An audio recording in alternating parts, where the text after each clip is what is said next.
तो ऐसी जड़ें हमारे जीवन में आती है जो विष पैदा करती है और कड़वा बीज उत्पन्न करती है। ऐसा ही इब्रानियों की पत्री 12 अध्याय 17 वचन 13 वचन में भी लिखा हुआ है कि तुम्हारा अशुद्ध करे और तुम परमेश्वर के अनुग्रह से, मतलब परमेश्वर की आशीषों से वंचित रह जाओ। अगर परमेश्वर की आशीषों को चाहते हो तो अपने अंदर ये कड़वी जड़ जो है उगने के लिए जगह नहीं देना है, क्योंकि ये कड़वी जड़ उग गई, कड़वा बीज पैदा हो गया, कड़वा स्वभाव पैदा हो गया, तो ये परमेश्वर के अनुग्रह से, आशीषों से हमें वंचित करेगा। इसलिए परमेश्वर के लोग आशीष क्यों नहीं पाते?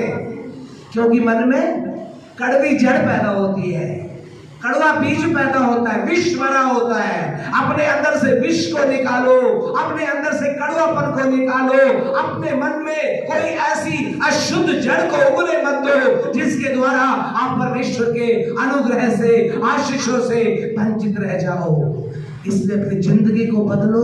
अगर आज कोई ऐसा स्वभाव, कड़वा स्वभाव, कड़वी जड़, कड़वा बीज अगर हमारे जीवन में है तो हम परमेश्वर की आशीषों से वंचित रह जाएगा, परमेश्वर की बरकतों से हम दूर हो जाएगा। परमेश्वर नहीं चाहता कि आपके जीवन में कोई ऐसी अशुद्ध जड़ हो जो आपके अंदर अशुद्ध हो और जो परमेश्वर के अनुग्रह से आपको दूर करे, परमेश्वर की आशीषों से आपको दूर करे। और आशीषें कब आती है? जब हम पवित्रता से शोभायमान होकर परमेश्वर की आराधना करते हैं, प्रेमी मन से आराधना करते हैं, पवित्र दिल से आराधना करते हैं, विश्वास से प्रभु की आराधना करते हैं, तो खुदावंद हमें क्या करता है? आशीषें देता है, हमारे ऊपर अनुग्रह के द्वारा आशीषें देता है। इसलिए कड़वेपन से आराधना नहीं करना है, विष से भरकर आराधना नहीं करना है, अशुद्ध जीवन से होकर आराधना नहीं करना है, पवित्रता से होकर परमेश्वर की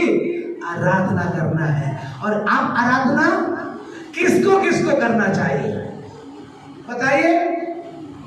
आराधना किसको किसको करना चाहिए? उससे पहले टीम आराधना करेगी। क्या करेगी?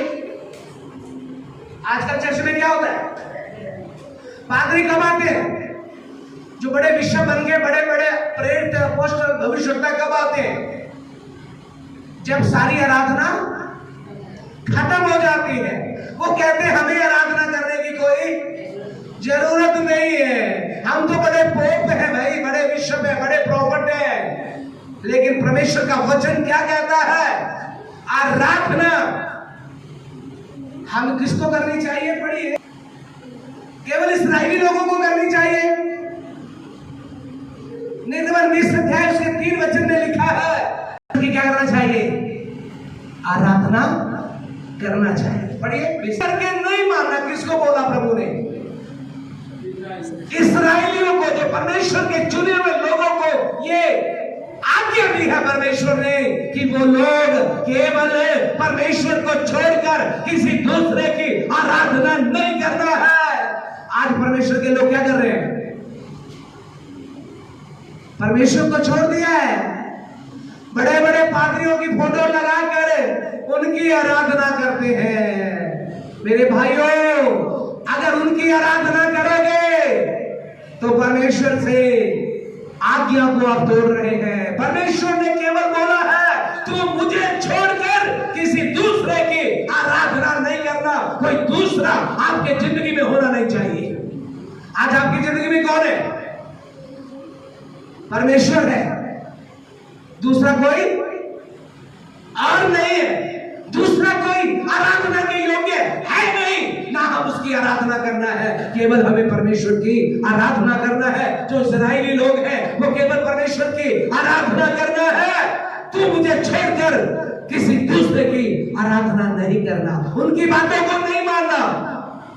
आज लोग पादरियों की बातें ज्यादा मानते हैं, परमेश्वर के वचन की बात नहीं मानते। पादरी बोलेंगे उल्टा चलो तो उल्टा चालू हो जाएंगे, लेकिन बाइबल कहती है उल्टा नहीं चलना, सीधा चलना है। इसलिए तू मुझे छोड़कर दूसरों की आराधना, मतलब पर्सनल। निर्गमन 34 का 4 पढ़िए। पृथ्वी की ओर झुककर दंडवत किया। दंडवत करने का मतलब क्या है?